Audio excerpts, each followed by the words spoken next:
Luan, por favor. Boa tarde, então. Para mim é motivo de muita alegria poder ser moderador desta palestra hoje, da Mariana Ferreira Santos e do Assir de Matos Gomes, os dois queridos e conhecidos nossos, muito capazes, pesquisadores sérios. Agradecemos desde já hoje a palestra deles, a disponibilidade neste ciclo de palestras. E a palestra intitulada Força do Patos e sua trajetória na campanha CAL. Mariana tem 1 hora de fala e depois abrimos para o debate ou para as contribuições dos colegas. Também vocês podem ir colocando no chat que eu vou anotando durante a apresentação algum questionamento ou algum comentário acerca do trabalho da Mariana. Mariana Ferreira Santos é mestra em Linguística pela Unifran, especialista em inspeção, supervisão e orientação educacional no Unicerp, Centro Universitário do Cerrado, patrocínio de Minas Gerais, e em Educação Profissional integrada à Educação Básica, na modalidade de Educação de Jovens e Adultos, PROEJA, no IFTM, Instituto Federal de Educação, Ciência e Tecnologia do Triângulo Mineiro, em patrocínio de Minas. Formada em Letras no Unicerp, Centro Universidade do Cerrado, patrocínio de Minas Gerais, é professora das redes públicas municipal e estadual de patrocínio no estado de Minas Gerais, integrante do grupo PARE, Pesquisa em Argumentação e Retórica. Doutora Cir é pós-doutorando pela PUC São Paulo em Retórica Judicial, doutor em Língua Portuguesa com ênfase em Retórica Judicial, mestre em Linguística com ênfase em Análise de Discurso Jurídico, especialista em Psicanálise Contemporânea pela Unifran e em Processo Civil pela Facom, bacharel em Direito pela Faculdade de Direito de Franca e professor na Escola Superior da Advocacia Franca, São Paulo, mediador conciliador, articulista do jornal Diário Verdade, integrante do grupo de pesquisa ERA, Estudos Retóricos Argumentativos, e do grupo de pesquisa PARE, Pesquisa em Argumentação e Retórica. Autor dos livros Discurso Jurídico, Mulher e Ideologia, uma análise da Lei Maria da Penha e União Afetiva, análise retórica e jurídica. Coordenador do projeto de retórica jurídica ibero-americana. Advogado, vice-presidente da OAB São Paulo, 13ª subseção. Coordenador da Escola Superior da Advocacia ESA, Franca. Procurador Jurídico da Federação das APAES do Estado de São Paulo. Mariana, uma excelente palestra a você e a todos nós. Você tem 1 hora.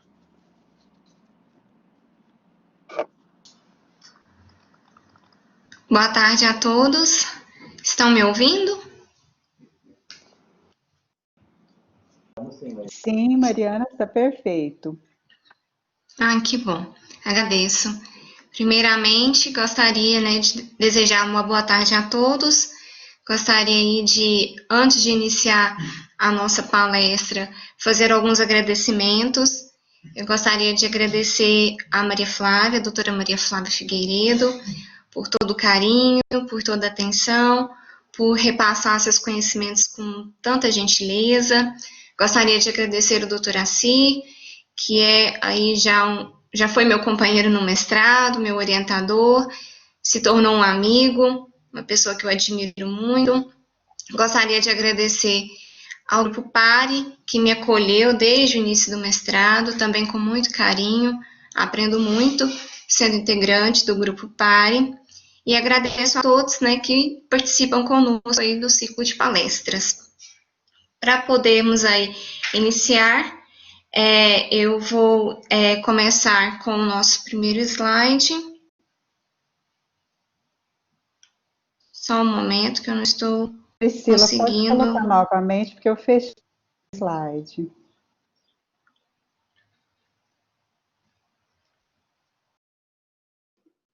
Ele já vai aparecer, viu, Mariana? Só um...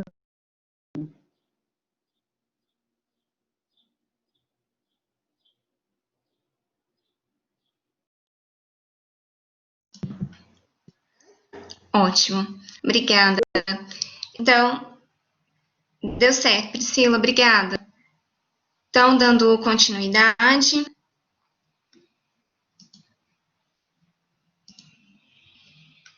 o nosso trabalho, né, o capítulo, né, do livro do Grupo Pare, né, que nós escrevemos, é intitulado A Força do Patos e Sua Trajetória na Campanha CAL. Esse também, né, é o tema da nossa palestra. A campanha CAL é uma campanha do Instituto Maria da Penha, que trabalha a questão da agressão doméstica, e nós não passaremos o vídeo, certo? Não passaremos para poder seguir a linha dos colegas anteriores, né, que já apresentaram, no intuito de estimular, né, que vocês conheçam a campanha e conheçam o nosso capítulo futuramente, certo? Então, por essa razão, nós não passaremos o vídeo. Nós ilustraremos um trecho de uma das análises que está no capítulo para poder ilustrar a trajetória das paixões. Apresentação. O nosso objetivo dentro do capítulo é mostrar a trajetória das paixões em um texto multimodal. O intuito aqui é mostrar, né, pela trajetória das paixões, que um texto construído, né, pela linguagem verbal e pela linguagem visual é persuasivo. O objeto de análise é a campanha CAL, do Instituto Maria da Penha. É uma campanha que trabalha a questão da agressão doméstica no período de isolamento social da pandemia do coronavírus, certo? A escolha do objeto de estudo. Nós colocamos aqui duas citações apenas para ilustrar e justificar a razão de termos escolhido esse tema para poder aí trabalhar a trajetória das paixões. Primeiro, a questão do texto, né, ser um texto aí que trabalha linguagem verbal e linguagem visual. Nós acreditamos que essa linguagem é muito rica e, por essa razão, a trajetória das paixões, a trajetória das paixões poderia ter, assim, um desenvolvimento bastante visível e bastante interessante. Então, essa seria a razão. E eu e também o doutor Assi, nós também combinamos, né, e conversamos, e nós gostamos também dessa questão da multimodalidade. Então, essa é a primeira justificativa da escolha do tema. A segunda razão da escolha do objeto de análise é um trecho que eu coloco, apresento para vocês, uma reportagem do site Nações Unidas Brasil, deste ano, que fala o seguinte: desde o surgimento da Covid-19, a violência contra mulheres e meninas se intensificou em todo o mundo.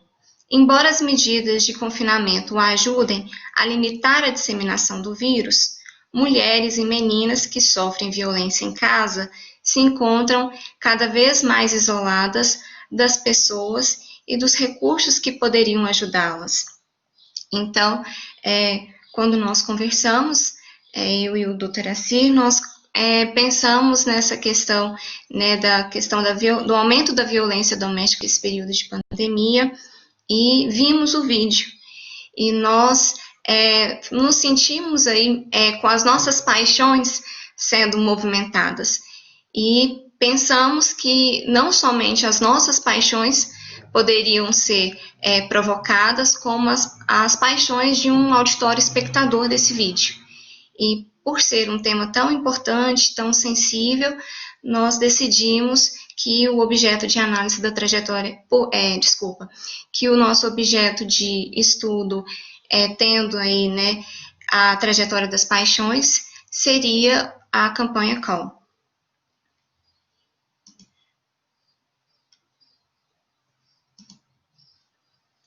Eu interromperei agora a imagem só para poder apresentar os slides, tá? Mas posteriormente eu coloco novamente para que a gente possa interagir no momento do bate-papo, certo?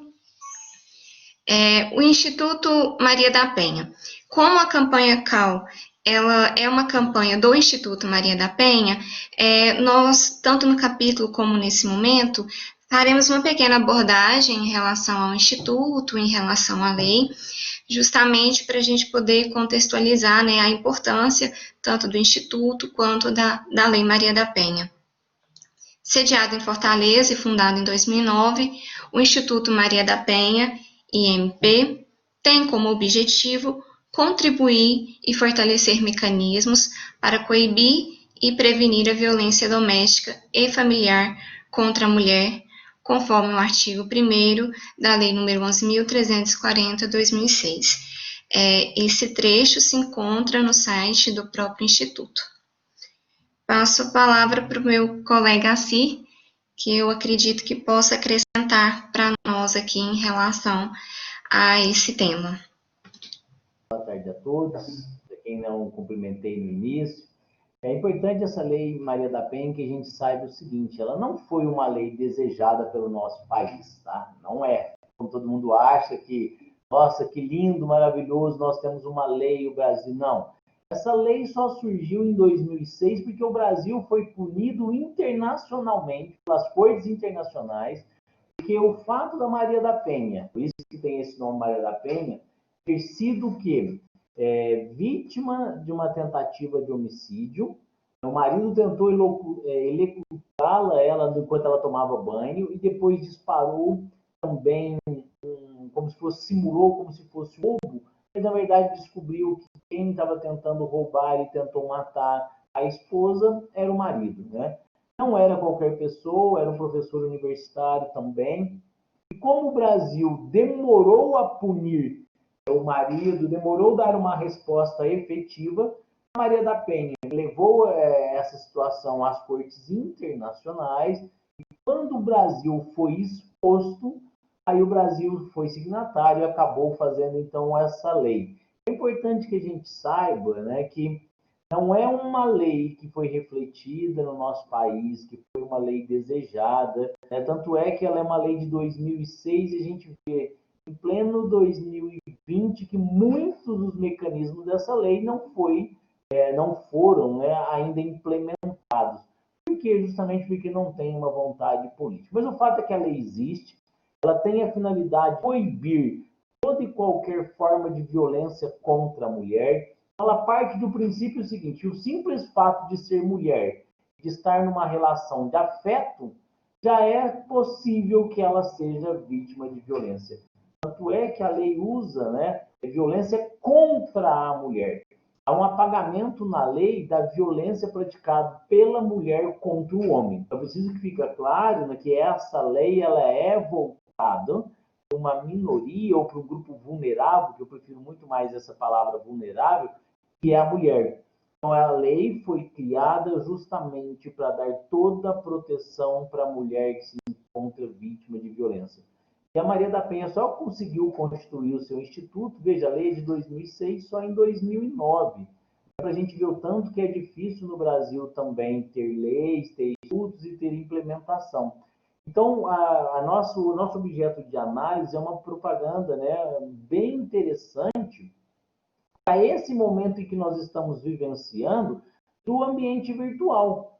E nós vamos ver algumas coisas interessantes do texto multimodal e como a retórica se enquadra nele, que a gente vai poder tramitar, né, pela questão jurídica, pelas questões das imagens, pelas questões da retórica, mas também como é que nós captamos essas paixões, como essas paixões são despertadas pela trajetória que a professora Maria Flávia pensou.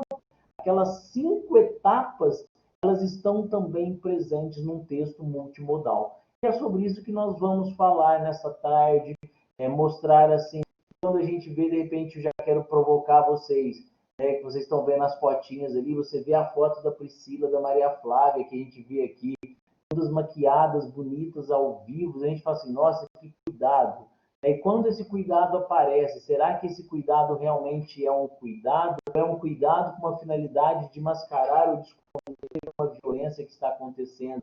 Será que nós temos sensibilidade, enquanto auditório, nesse momento virtual, de estar ouvindo com quem os nossos oradores e perceber algo de diferente que vai além do que a imagem representa? E é sobre isso que nós vamos falar nessa tarde, né, Mariana? Sim, assim. Nós vamos aí agora para o nosso objeto de análise, a campanha CAL. Nós apresentamos aqui uma imagem que se faz presente no vídeo do Instituto, né? Como a Assis já falou, é uma campanha do Instituto Maria da Penha. E nós temos aqui somente um trecho, porque, como eu disse a vocês, o nosso intuito é estimulá-los a ler o capítulo e assistir ao vídeo. Então, por isso que nós não vamos passá-lo, né, hoje aqui durante a nossa palestra. O vídeo, ele apresenta uma situação, como o doutor Assis já até comentou, mas é uma situação, né, que hoje, para nós, se tornou rotineira, se tornou comum, que é o teletrabalho. E, né, como nós sabemos, o teletrabalho é aquele trabalho que você desenvolve a sua jornada, você desenvolve as suas atividades, mas não há um local, né, específico. Você precisa ter os mecanismos e os meios para desenvolver o seu trabalho, mas a obrigatoriedade, né, igual nós temos no nosso trabalho presencial, de estar no local, no teletrabalho isso não acontece. E devido à pandemia, isso se tornou muito frequente, muito comum. Então, nós temos aqui na imagem 4 pessoas que participam dessa reunião, desse momento. Só que o vídeo, né, ao assistirem, vocês observarão que ele se inicia com apenas 3 integrantes, que são aí o Renato, a Lúcia e a Mariana. Eles já iniciam, né, falando assim, uma conversa que nós podemos observar que parece ser bastante descontraída, e eles aguardam uma 4ª colega entrar para a reunião, que é a Carla. Oi? Não dá pra ver, né? Fácil. Pode seguir, Mariana. Alguém deve ter deixado o áudio aberto, pode seguir. Ah, certo. Obrigada. Então, dando continuidade, o nosso vídeo, então, né, tem essa imagem e a Carla é a última integrante da reunião a entrar. Por ela estar, né, pelo que parece, atrasada, é claro que a sua entrada é muito esperada. E a sua entrada ela é marcada, já além dessa questão da espera, pelo seu visual, que é um pouco diferente do dos colegas. Né? Ela apresenta aí, até o Assir comentou, né, conosco aqui, em relação à mulher se produzir, né, se arrumar para uma ocasião. A Carla se mostra bastante, né, arrumada para a situação, porém, além desse visual, ela aparece também com uma outra pessoa nesse momento junto a ela, que provavelmente é o seu parceiro.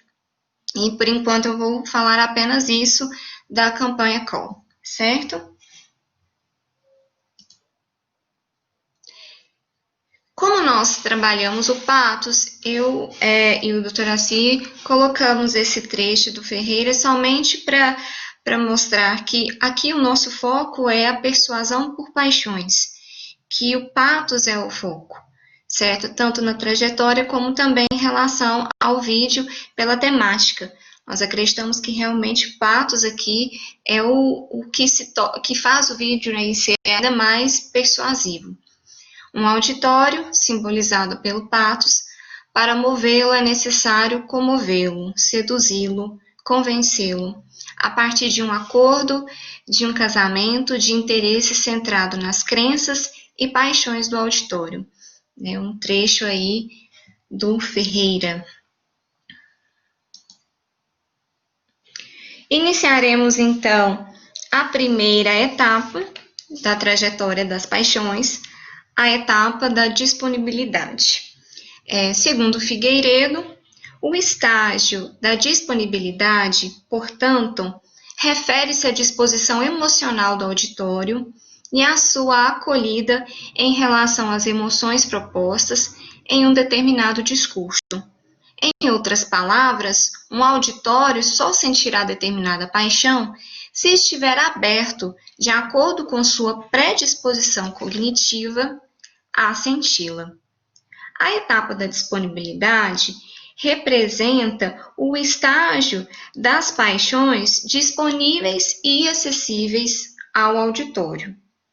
Cada pessoa se permite, vamos dizer, sentir e agir de determinada forma, segundo as suas experiências, os seus desejos, valores. E, por isso, existem certas paixões que são mais suscetíveis de serem despertadas. E a etapa da disponibilidade, ela antecede o discurso. Vamos considerar o vídeo, que é o nosso objeto de análise.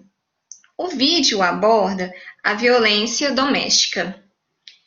Existem certas paixões que são mais prováveis de serem selecionadas, de estarem disponíveis para uma situação, como uma situação como essa. Porém, como a disponibilidade antecede o discurso, nós enumeramos aqui as paixões que estarão disponíveis e acessíveis a serem despertadas ao longo da trajetória. E para nós, 3 paixões são as paixões aí que são as mais prováveis de estarem disponíveis ao auditório e espectador, que são a paixão da indignação, a paixão do medo e a paixão da compaixão. A paixão da indignação. Segundo Figueiredo, a paixão da indignação pode ser compreendida como uma dor ao avistar o destino de alguém que não o mereceu. Essa paixão pode ser sentida ao pensar que alguém sofre injustamente por uma situação ou por certo fato.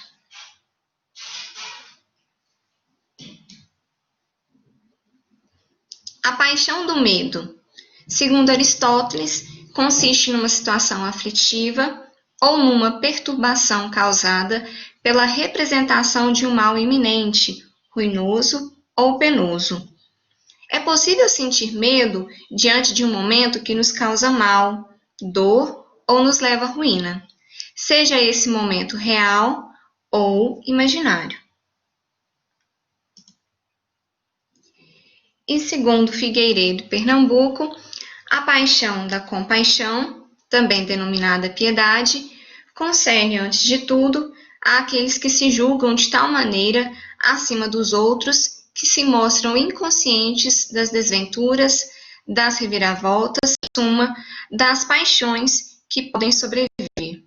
Tudo que diz respeito à desventura, forçosamente não voluntária, dos homens, excita a piedade. Ao selecionarmos dessa forma as paixões disponíveis, nós passamos para a próxima etapa da trajetória das paixões.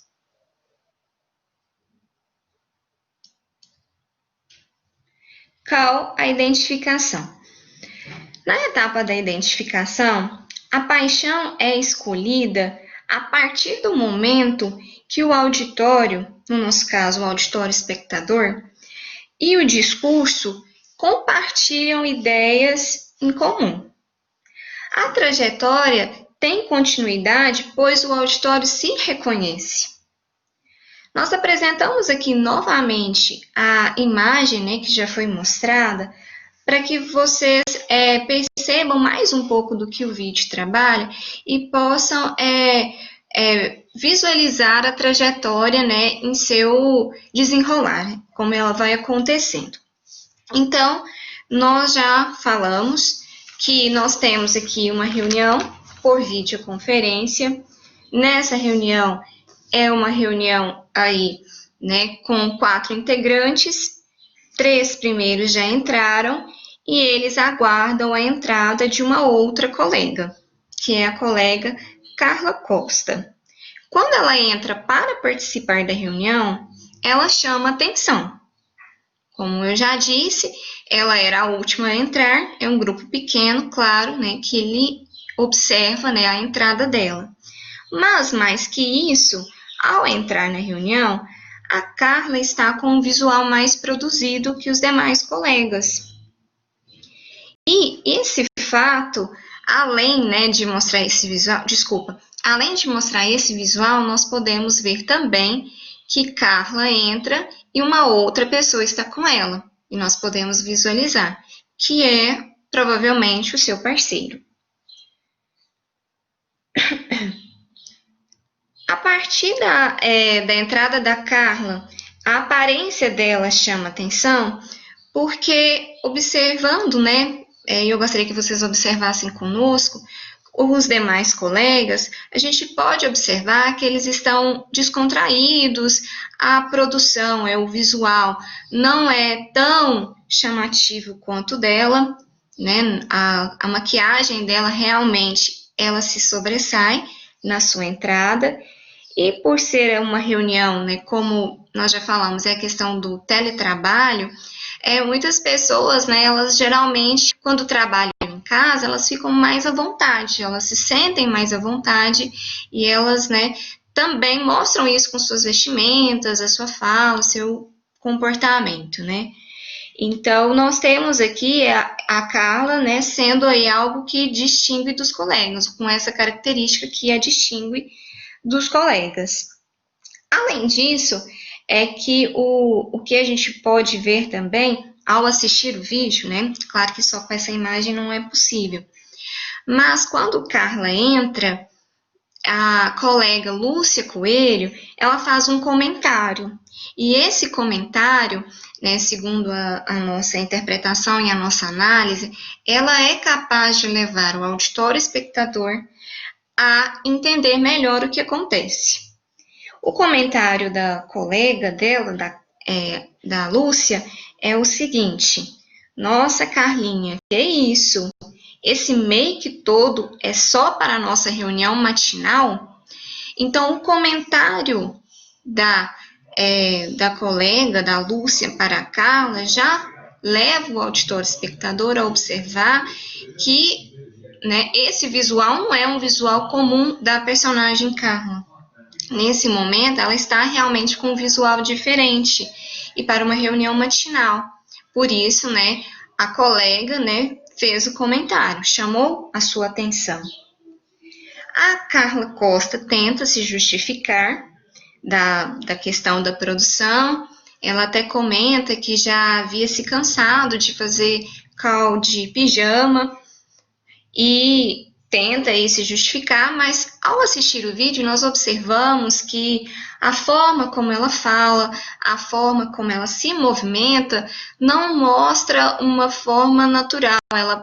Ela aparenta estar apreensiva, meio temerosa, com uma fala, com a voz um pouco mais baixa. E isso, né, acontece, inclusive ela dá uma olhada assim rápida para o seu parceiro, o que faz o auditório espectador entender melhor o que acontece dentro da situação.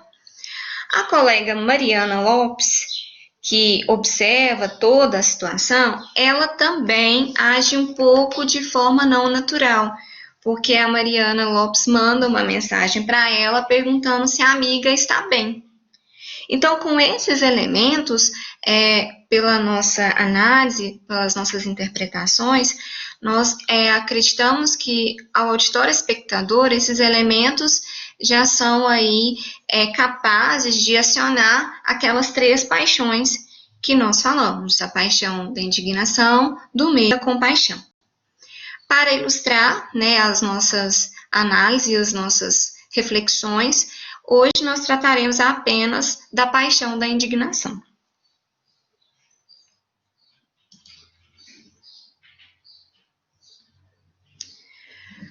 No capítulo teórico, foi utilizada a metáfora da prateleira das paixões, a fim de ilustrar a seleção de paixões. Usamos aqui também essa metáfora brilhante de Figueiredo para ilustrar o que acontece ao ouvirmos o comentário de Lúcia sobre Carla.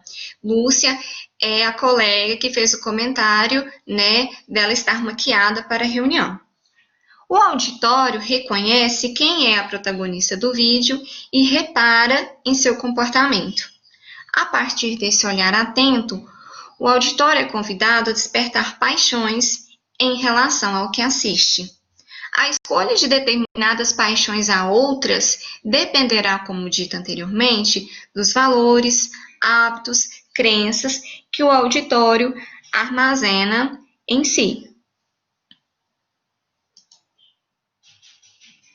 No vídeo da campanha, ao auditório espectador, é possível despertar outras paixões a partir da participação de Carla na reunião.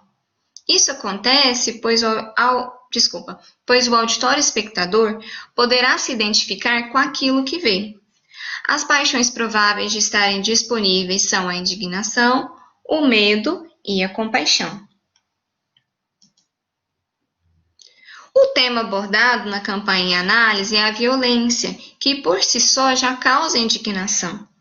Quando pensamos na agressão e na violência que acometem várias mulheres por motivos fúteis, como ciúme, descontentamento com o corpo da parceira e não aceitação de término de relacionamento, percebemos que é possível sentir a paixão da indignação.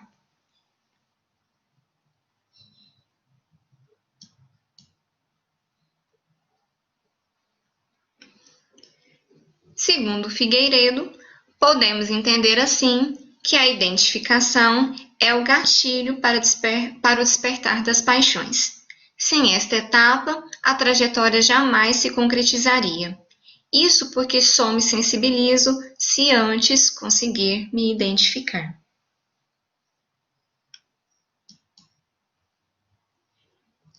O despertar da paixão. Segundo Figueiredo, nesta fase, o auditório, imediatamente após vivenciar os processos identitários nele acionados por meio de elementos presentes no disco orador, passa então a experienciar as alterações e os processos fisiológicos que lhe ocasionarão as sensações de prazer e ou dor. Assim, constatamos que as paixões afetam não somente a alma, mas também e, sobretudo, o corpo de quem a sentem. Então, nessa etapa, o despertar da paixão, o orador consegue, por meio do discurso, provocar sensações, reações no auditório, no nosso caso, auditório espectador. Em relação ao nosso objeto de estudo, acreditamos que as paixões da indignação, do medo e da compaixão, elas são aí despertadas no auditório espectador. No nosso exemplo, nós apresentaremos a paixão da indignação, certo? Para ilustrar a trajetória das paixões.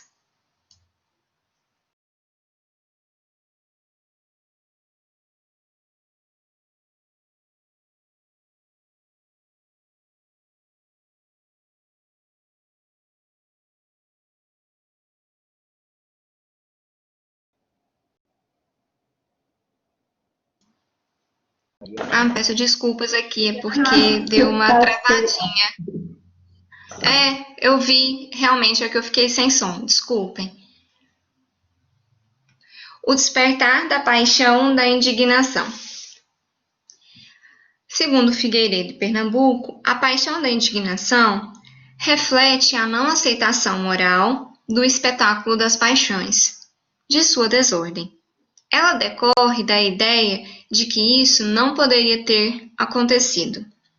Essa paixão pode ser despertada quando não acreditamos que algo de mal, de ruim, acontece com aqueles que julgamos não merecer, ou quando algo de bom é destinado a alguém que acreditamos não merecer tal recompensa, prêmio.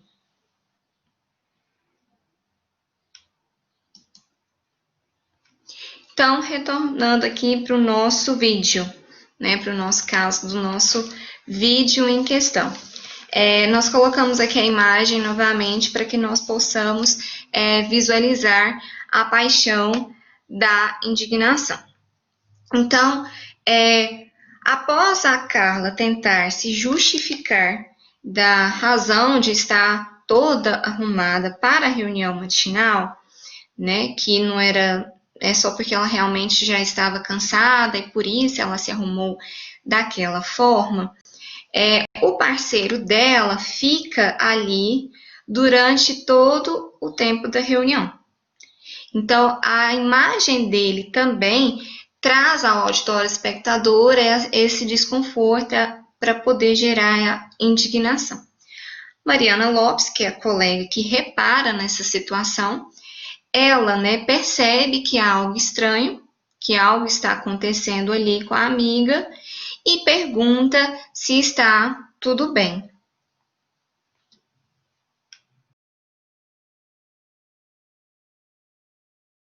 Alguém levantou a mão? Mari, fui eu, mas eu levantei sem querer. Desculpa. Pode seguir, Mariana, a gente faz as perguntas finais, depois a gente esclarece. Sim, sem problemas. É só porque eu não sabia se alguém tinha pedido para falar. Então, dando continuidade. É interessante que nós, ao assistirmos o vídeo, nós percebamos que para colega Lúcia e para o Renato, o visual da Carla chama atenção, mas não estranha. Já a Mariana, ela acha estranho. Então, a mensagem da Mariana perguntando se está tudo bem que permite ao auditório espectador compreender aquela cena se ele ainda, né, havia dúvidas do que poderia estar acontecendo naquela situação. Então, o auditório espectador pode sentir a indignação, pois ele percebe, né, com esses elementos, que realmente Carla não está bem. Não está tudo bem com ela. Que a produção dela, o visual, a maquiagem, esconde algo. A pergunta da amiga também é capaz de influenciar o auditório a sentir essa paixão, que é a paixão da indignação.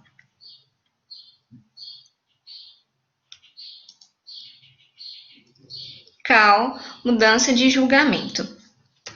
Agora, nessa próxima etapa, na etapa da mudança de julgamento, o auditório espectador, ele processa todos os questionamentos oriundos das paixões.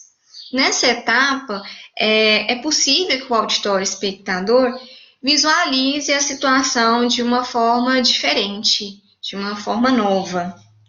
A mudança de julgamento alcança, sim, uma mudança no espírito, nos pensamentos do auditório espectador.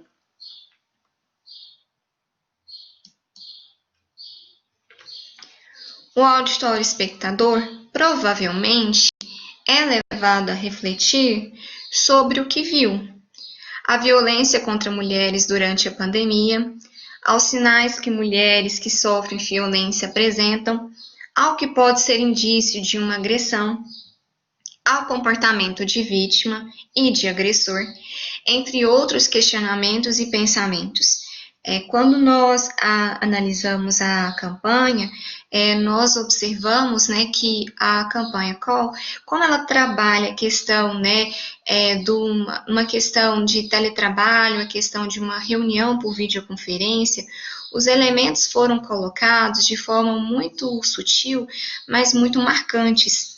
Então, a imagem da mulher ali, né, que esconde a agressão, não é uma imagem de uma mulher chorosa, por exemplo, né, a maquiagem que ela coloca, ela participar da reunião, mostra uma forma, né, de como ela esconde a agressão que sofre.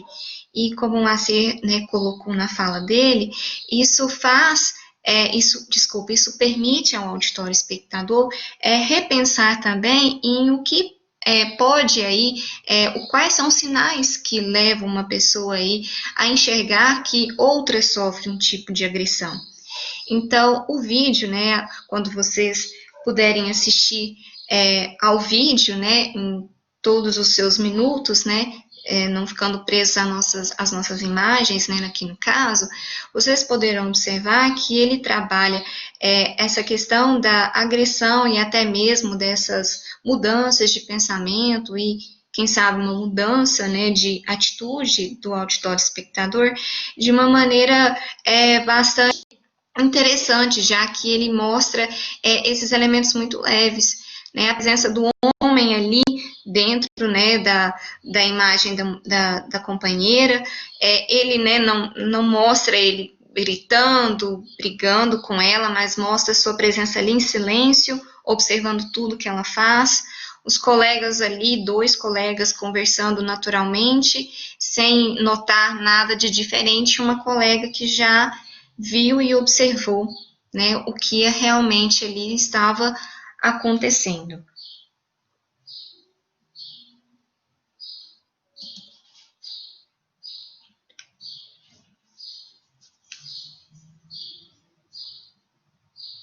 De acordo com Figueiredo 2020, a etapa da ação, neste estágio, assistimos ao espetáculo das atitudes ou disposições do auditório para com o mundo. Notamos, assim, que nesse estágio, o auditório age para com o mundo. Refletimos que esse agir para com o mundo pode tanto se materializar em ações concretas, como em novas ideias acerca de determinado fato ou situação. Nessa etapa, espera-se que a persuasão tenha sido alcançada, que os julgamentos gerem uma ação, seja uma ação física ou não.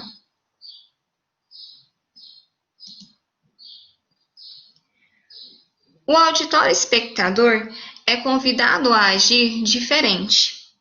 Ele pode agir de forma diferente com pessoas que ele conheça, que passam por situação semelhante que foi mostrada no vídeo. Começar a reparar em situações do cotidiano que remetem à ação vista, ser influenciados a agir como Mari, a ajudar uma amiga ou conhecida em uma situação de violência, ou ainda pode ser levado a denunciar situações de agressão doméstica. Quando vocês puderem assistir ao vídeo, ao vídeo todo, observem que eu reforço muito que vocês assistam ao vídeo. O vídeo, ele mostra e apresenta para nós os canais de denúncia, 190 para emergências e 180 para denúncias. O vídeo, assim, faz um convite a todos refletir sobre o tema violência doméstica, mas principalmente sobre a necessidade de agir, de tomar a defesa, né, de qualquer mulher vítima de agressão.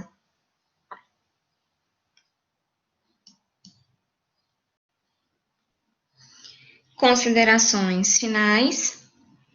A campanha não só ilustra a trajetória das paixões, como também consegue exemplificar o caminho das paixões aristotélicas em um texto multimodal. É persuasiva, remete a um tema de extrema importância e consegue levar o auditor espectador a refletir e, quem sabe, a denunciar situações de agressão doméstica. Nós observamos, ao analisar o vídeo pela trajetória das paixões, por esse olhar, que ele é capaz de persuadir por meio das paixões. A trajetória das paixões, né, de Figueiredo permite que o auditório espectador identifique e consiga visualizar, né, situações de violência doméstica, né, consiga rever aí pensamentos e comportamentos, tanto dele, do auditório espectador, quanto da sociedade em que ele está inserido. Não sei se a doutora Si quer complementar mais alguma coisa. Quer terminar o último, Mariana? Aí eu tenho mais um slide, né, que é referência, a gente podia, de repente, abrir para as reflexões, aí eu vou fazer algumas provocações, pode ser? Sim, com certeza. Aqui nós colocamos as nossas referências da apresentação e agradecemos a todos por estarem aqui conosco e participarem da nossa palestra. Passo a palavra para o doutor Acir. Obrigado, Mariana.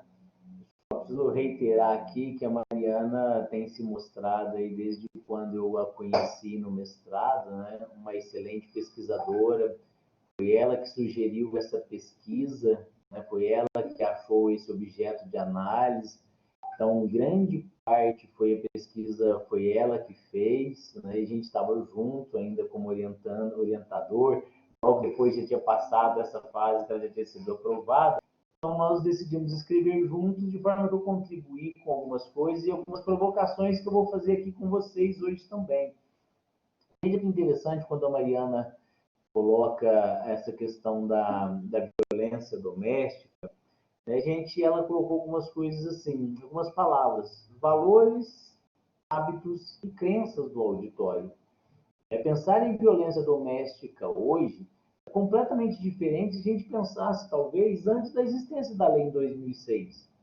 Até hoje, ainda a gente ouve pensar, e a gente vê pessoas falando assim, como nós mesmos também refletimos esses discursos, né, de que entre briga de marido e mulher não se mete a colher. O que se faz na cama é segredo de quem ama. Não é isso? Todo mundo já ouviu isso, esses ditados populares. E aí a gente começa a ter um discurso, então, completamente diferente. O interessante dessa trajetória das paixões é que a gente consegue perceber que essa disponibilidade, embora ela possa ser a todo ser humano, ela vai ser criada justamente de acordo com esses valores, com os hábitos e as crenças que cada um de nós temos. E a identificação também está ligado a isso, tanto é que a gente percebe pelo vídeo, quando vocês forem assistir depois, que eram três trabalhadores, três pessoas que trabalham com a vítima, né? Um rapaz, uma outra moça ali em cima e a outra aqui embaixo, né? E justamente quem percebe, olha que interessante, pode ser talvez uma coincidência do vídeo, não, a gente não tem como fazer, mas é justamente uma que é uma mulher que parece que o tom de pele revela ser negra. Então, para mim, me vem muito essa questão assim, foi ela que percebeu, amiga, você realmente está bem? Porque os outros dois, né, a amiga ali de cima, né, e o outro rapaz, nossa, que lindo, era para nós, é isso, aquilo outro. A outra percebeu alguma coisa diferente, viu? O rapaz, então veja como a identificação, no primeiro momento, foi diferente para o auditório. Uns acharam que ela estava só bonita ali, tá tudo bem. A outra percebeu, nossa, tá bonita, mas esse bonita para nós mesmo eu tenho algo mais. E aí, veja, despertou paixões diferentes nesse momento, tanto é que a amiga começa a conversar com ela no chat e acaba chamando a polícia. Quem chama a polícia não é a vítima que está ali, né, a Carla, e sim a amiga que percebe. Tanto é que depois, para vocês entenderem, a campainha toca, e aí ela fala, olha, vai atender a campainha. No momento em que o companheiro sai, aí todos percebem o que está acontecendo, não está acontecendo, aí a agitação, aí todos voltem até a mesma identificação. Era um caso de violência doméstica, quando ela vai lá e tranca a porta, né? Então veja como é bem interessante a gente pensar nessa trajetória pensada pela Figueiredo, a gente reflete como que o auditório ele é mobilizado, ou ele passa a agir de acordo com esses valores, com as crenças, que o hábito que já existe dentro dele, mas cabe ao orador despertar também. Então, quando o orador, olha que interessante, quando o orador consegue emitir, ainda que num caso de violência doméstica, muita sutileza, mas o auditório percebe essa sutileza, a ação também vem. Porque se não tivesse essa identificação, se ela não tivesse sentido esse despertar da paixão, provavelmente teria acontecido a reunião, porque elas continuam falando da reunião como assunto normal. Enquanto está ali no chat, as duas, a reunião está conversando normalmente, falando sobre trabalho e tudo mais. Ninguém percebe. É como se a gente estivesse aqui no nosso ambiente, como nós estamos agora, alguém de nós estivéssemos como vítima de violência doméstica. Né? Como se a gente estivesse tratando de um assunto próprio do trabalho e não tivéssemos percebido o que realmente aconteceu. E aí eu queria que a gente pensasse assim, quando a gente fala violência, a gente fala em mulher, pensa em palavra afeto, né? Como é que essas palavras circulam também no despertar das emoções, das paixões? Veja que fora de um contexto, a palavra por si só, não necessariamente ela consegue carregar tudo aquilo que ela tem. Embora a palavra violência, ela tenha um efeito sentido e ela permite uma série de reflexões, mas quando a gente coloca violência doméstica, um ambiente virtual, e aí você vê uma pessoa muito bem produzida numa reunião que a gente está acostumado a ver as pessoas de uma forma bem mais, vamos dizer assim, bem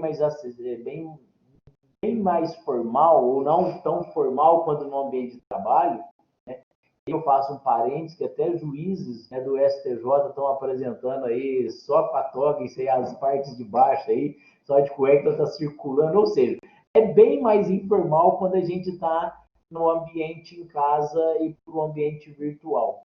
Mas essa informalidade também é um contexto que um bom orador, um bom analista precisa ver. Veja que gostei também do tema, embora não foi explorado por nós, né, eles colocaram PAL, que é em inglês.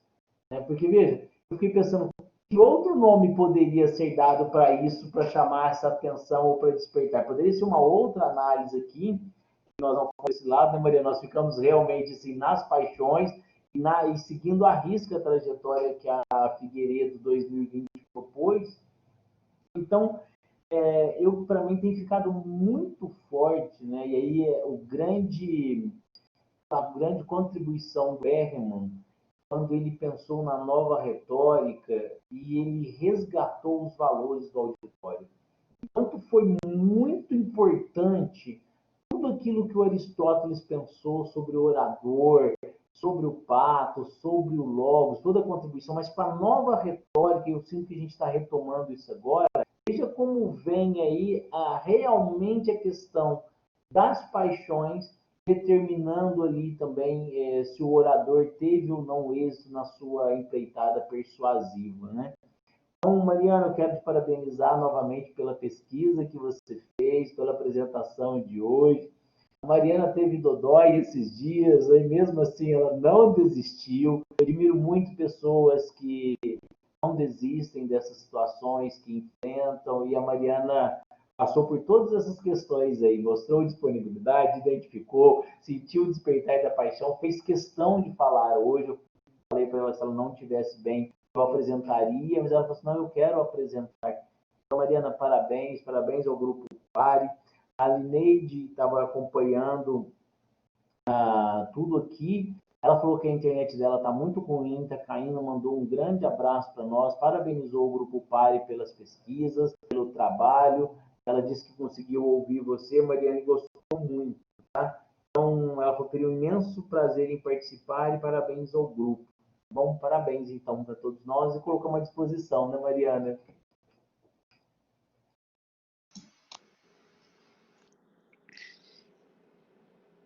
Mariana, Cir, nosso agradecimento, especialmente pela palestra de hoje, pela apresentação, Mariana, que você fez, pelo tema abordado completamente atual e que, como a Cir salientou, gesta em nós paixões apenas pelo tema, pela temática, sempre nos desperta, porque é algo realmente importante de ser discutido e de ser trabalhado em vários setores da sociedade, que não pode passar, sem dúvida, ileso um tema tão valoroso como esse.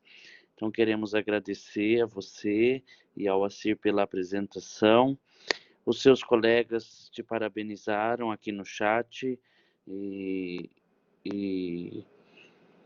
não sei se alguém mais quer falar alguma coisa aqui. todos dizendo sobre a atualidade, as paixões que foram despertadas, agradecendo pelo excelente trabalho. Eu acho que não temos nenhuma pergunta. A única coisa que eu achei que eu pensei quando eu tive acesso ao trabalho, é que realmente, desde o começo, quando nós conseguimos assistir o vídeo, né, o discurso, e depois, com a sua análise, ficou ainda mais evidente o despertar das paixões, e é impossível que elas não aconteçam dentro de nós quando tratamos de assuntos tão delicados, tão polêmicos, e que ainda, em um mundo completamente que luta, que tem suas ideias hoje voltadas a uma liberdade, ao empoderamento da mulher, ao feminismo, à luta pela igualdade de classe, de gênero e de tudo isso, essa abertura a poder refletir, poder dizer e ver que ainda nós nos deparamos com situações como essas, delicadas como essas. Então, me leva a pensar, é um retrocesso da humanidade, é o que está acontecendo ainda conosco, que não conseguimos evoluir o bastante, mesmo diante de tanta informação, mesmo diante de tantas lutas e de tantas tentativas de mudança do modo de pensar, dos valores, dos hábitos, como vocês mesmos mencionaram, e que constrói a sociedade. Claro que nós sabemos que tem aí situações que são frutos de problemas psicológicos, de tantas outras questões, mas que, acima de tudo, não pode ser um enrijecimento social, que não pode ser um problema social mais, um problema estrutural, podemos dizer assim. Não, acho que nossa sociedade precisa pensar diferente. E essa é, sem dúvida, um tema que leva à reflexão desse pensar diferente, dessa luta para que as pessoas tenham voz, tenham vez e possam ser felizes, realizadas dentro da sua história, com liberdade e, acima de tudo, com a capacidade de se colocar em igualdade uns com os outros, homens, mulheres e crianças, quaisquer que sejam suas idades, gêneros, classes sociais, todos somos iguais e devemos lutar, sem dúvida, para que isso possa acontecer e essa mentalidade possa existir em nossa sociedade. Eu acho que o que eu penso é isso. A professora Maria Flávia quer fazer mais algum agradecimento, não sei se vamos ter algum intervalo, alguma situação assim. Oi, vocês me ouvem? Sim. Na verdade, eu quero fazer um comentário, né? Antes de parabenizar a Mariana, o Luan falou palavras tão lindas agora, né? Tão tocadas, né? Um assunto tão pertinente como a violência doméstica, né? Agora, essa campanha no ambiente de teletrabalho. Fiquei emocionado de ouvir o Luan falando. E a Mariana, como que você é clara, Mariana, como que eu gostei de ouvir você, e o quanto que você falou da campanha. Eu quase corri para assistir a campanha, mas eu falei, não vou correr para assistir a campanha agora, porque eu preciso continuar ouvindo ela. Parabéns ao Assir também. Mariana, eu achei tão legal, porque essa campanha, com certeza, ela merece ser vista, porque ela mexe com a disponibilidade do auditório, aquela disponibilidade sutil, né? Porque é tão difícil a gente se colocar no lugar do outro, que essa campanha mostra que a Mari, né, que é negra, que se mostrou mais disponível, né? Ela teve essa abertura de alma, né, para se colocar no lugar da, da Carla, que é a agressora, né? Aliás, acho que eu estou confundindo aqui, a Mariana, né? Mentira, a Carla, que é a pessoa agredida, desculpe. Bom, então, assim, eu amei, fiquei morrendo de vontade de ver, porque essa campanha, ela fala dessa sutileza que a gente tem que ver. Às vezes alguém está sofrendo, ela fala pelo olhar, às vezes ela está dando gritos surros, né? E como que mostra que a disponibilidade é uma coisa tão sensível. Parabéns, viu? Obrigado.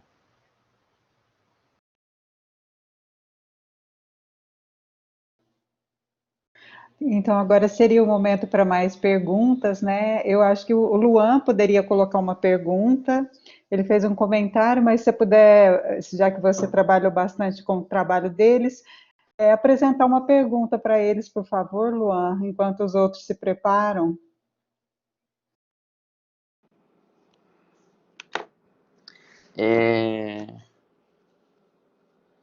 Eu fiz um comentário porque eu achei que não tinha muitas perguntas a fazer, apesar de ter anotado uma, porque a Mariana, ela trabalhou um pouco a questão também da paixão do medo.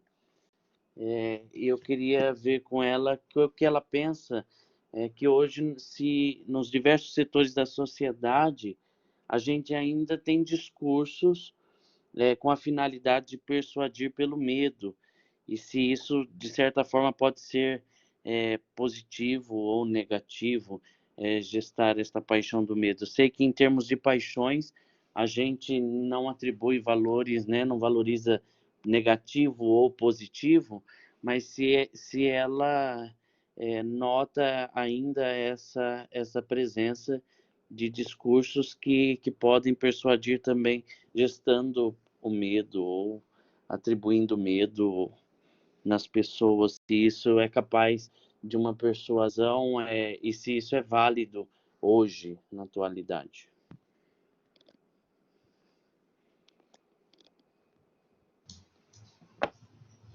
Oi, Luan. Uma pergunta bastante instigante a sua. Em relação, vou basear na nossa análise, né? Quando eu disse que nós identificamos as 3 paixões e uma delas é a paixão do medo. Como você já disse, eu também, né, assim, pelo que eu estudo em retórica e pelo que eu vejo em relação às paixões, essa questão de uma paixão, igual você disse, ser boa, ser ruim, eu realmente não visualizo dessa forma, como se é algo ruim ou algo bom. Apesar do medo ser uma paixão, né, que, como, né, nós já até colocamos, é uma paixão que ela acomete, né, porque nós pensamos naquilo que vai fazer mal. Na situação em relação à campanha, a nossa análise, eu vejo que o medo ali, ele é persuasivo e naquele momento ele é necessário para a campanha, para levar à persuasão e uma mudança nos julgamentos e a uma ação. Então, eu acredito que a paixão do medo na campanha, no caso, ela é necessária para que se consiga alcançar essa persuasão, que seria a mudança de julgamentos e uma futura ação. Porque, vou adiantar, por exemplo, na questão da nossa análise, né?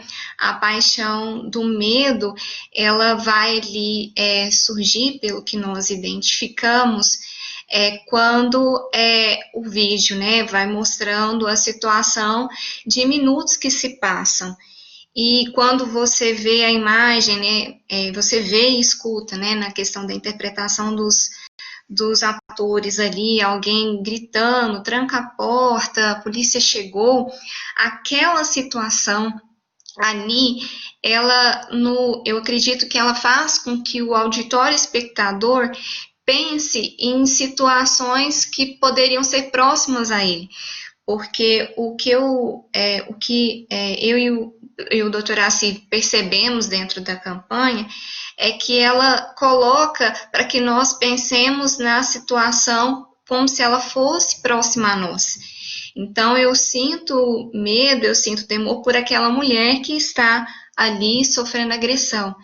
Mas, e se fosse uma pessoa que eu conheço diretamente? Se fosse uma amiga, se fosse uma familiar, essa pessoa, como seria a minha reação? Então, pela nossa análise, pela nossa interpretação, a campanha tem esse intuito de colocar o auditório espectador do vídeo a se familiarizar com aquela situação, que era uma situação ali de teletrabalho, uma situação que nesse momento é rotineira, nesse momento é comum. E a visualizar que aquilo ali apavora porque alguém chamou a polícia, alguém chamou. Como o Assir colocou, nós acreditamos que tenha sido a amiga, porque o vídeo comenta quando elas conversam por uma mensagem. Mas, ao mesmo tempo, alguém ali sentiu esse dela. Ou ela sentiu, ou a própria vítima sentiu medo pelo que poderia acontecer, ou a própria amiga sentiu medo do que aconteceria após essa reunião, já que o agressor, né, o parceiro, fica ali visualizando tudo que está acontecendo. Então, a paixão do medo, no caso da campanha, eu vejo dessa forma, que ela é uma paixão que, claro, né, o temor não é uma boa sensação, claro que não, mas naquele momento, para se alcançar a persuasão, para levar o auditório espectador a pensar, a refletir sobre o que acontece, se isso realmente isso pode estar acontecendo próximo a mim, ou quem sabe, né, se esse auditório espectador tem ali alguém que seja uma vítima, porque nós também podemos imaginar que dentro do auditório espectador pode ter uma vítima, e essa vítima, com medo, né, com a paixão do medo, visualize ali também uma outra demonstração da paixão do medo, ela mude de julgamento e parta para uma ação, seja uma ação de mudança comportamental ou, quem sabe, uma mudança realmente de atitude e denuncie uma situação de agressão. Acho que respondi sua pergunta, certo? Ou você quer que eu acrescente mais alguma? Sem dúvida, obrigado, Mari. Parece que o Delzio levantou a mão. Delzio, acho que pode falar. Sim, levantei a mão. Interessante porque, na verdade, eu quero fazer um comentário, viu, Mariana? E ao Assir, parabenizar, uma bela análise, um tema muito instigante, porque eu estava para falar de uma coisa, e aí o Luan levantou aí a questão do medo. E, na verdade, a paixão que me despertou nesse vídeo, né, nesse filme, e eu assisti ele enquanto estava falando aqui rapidamente, eu não tinha assistido ainda, foi do medo. Na verdade, que eu acho que assim, é muito fácil a gente se indignar com essa situação, né? A questão da indignação. A questão da violência doméstica, é fácil a gente se indignar com isso e o filme nos traz isso. Mas ao final das contas aqui, a hora que eu acabei de ver o vídeo, falei, gente, o procedimento narrativo, né, a estrutura desse filme, desse vídeo, né, dessa campanha de conscientização, ela é baseada num thriller, nos filmes de terror.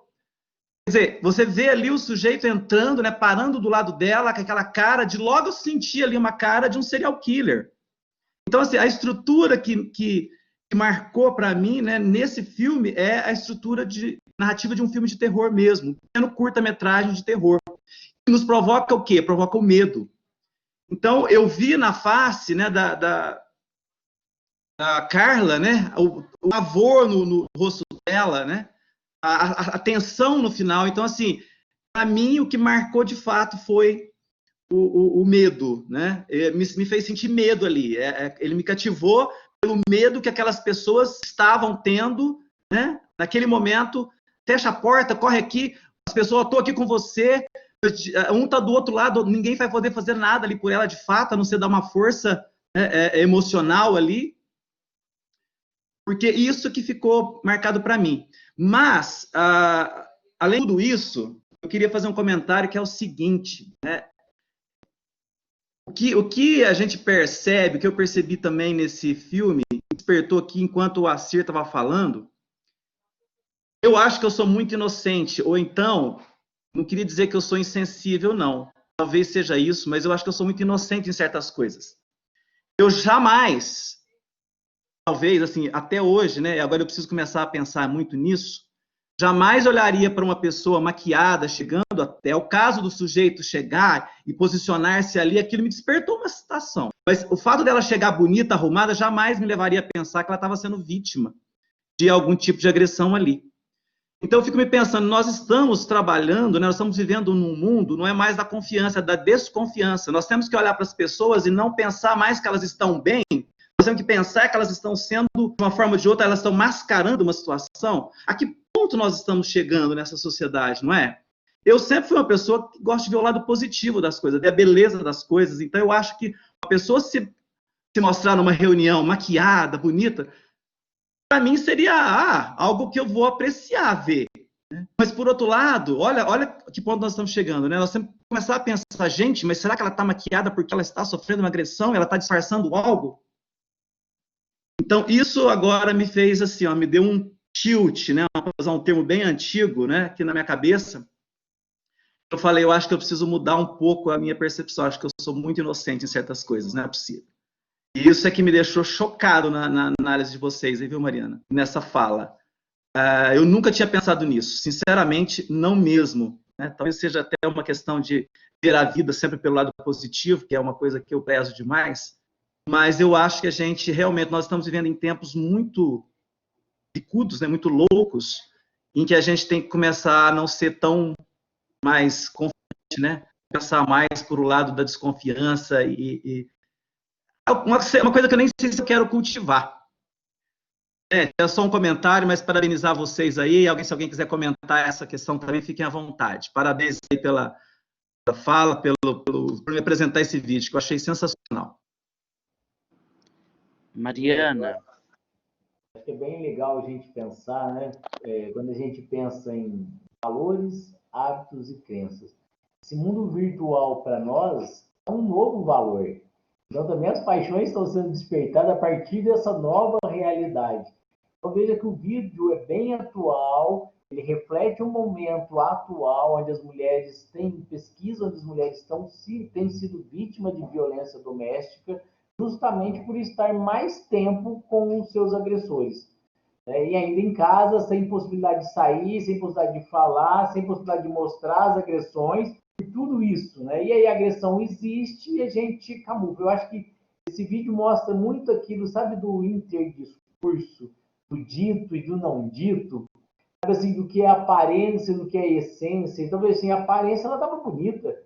De repente, a gente olharia ali e falaria assim, poxa, que legal, é para nós, porque esse é o olhar do analista, né? A gente sempre olha também sob uma perspectiva nossa. E eu também, como sou positivo, eu olho as coisas com bem. Se eu vejo uma pessoa bonita, eu acho que está bem, mas tem o analista, ele precisa estar com esse outro olhar, né?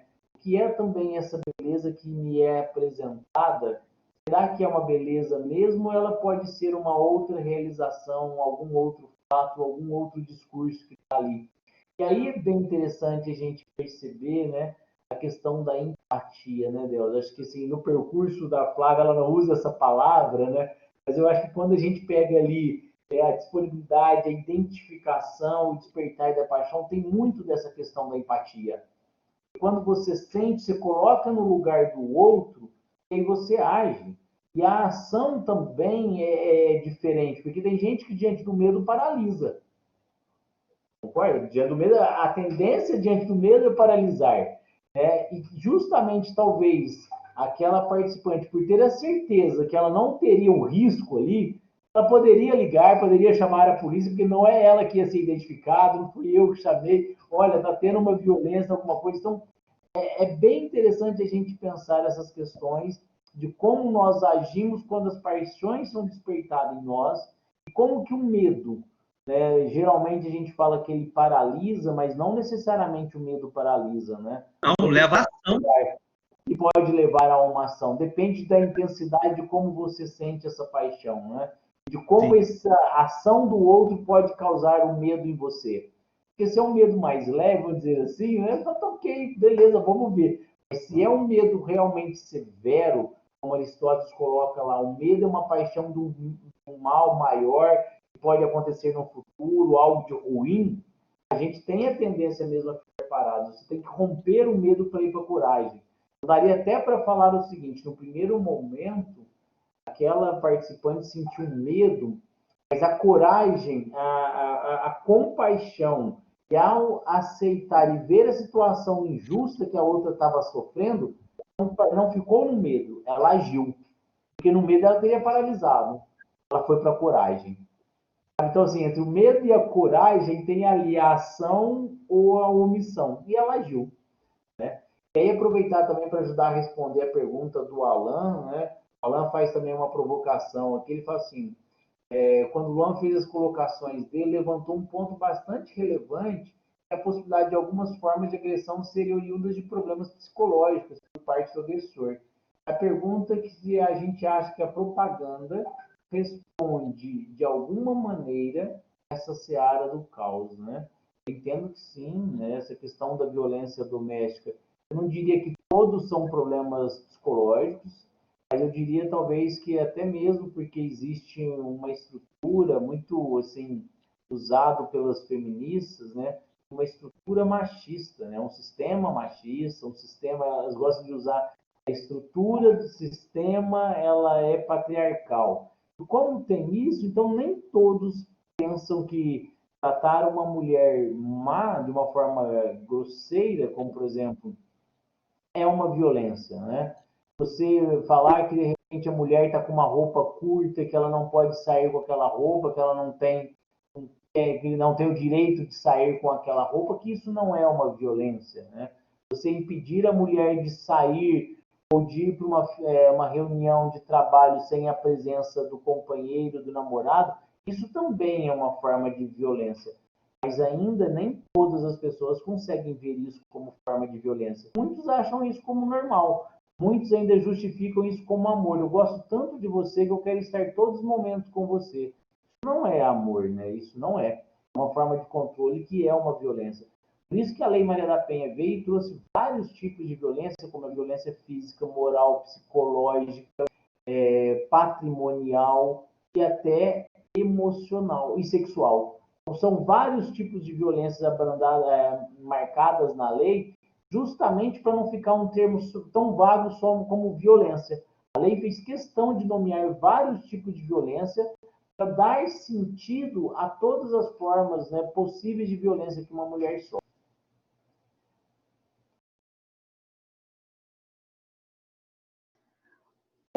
Tem uma pergunta do Valmir, o Luan pode ler para nós? Isso, justamente. A do Alan já foi respondida pelo Assir.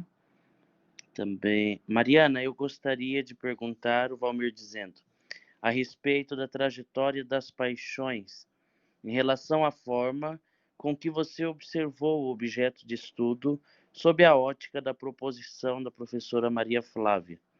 Nós trabalhamos com a retórica faz um tempo, principalmente com as paixões, mas a trajetória trouxe uma nova forma de observar os discursos retóricos.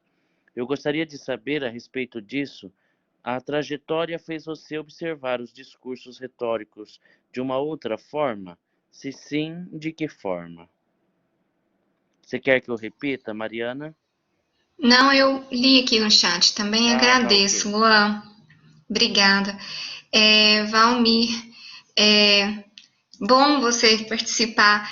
Eu até gostaria de colocar aqui até um parênteses, porque quando nós estávamos escrevendo o capítulo, o Valmir, eu conversei com ele, nós discutimos, né, a respeito da própria trajetória, né, para poder ver se realmente eu havia compreendido todas as etapas.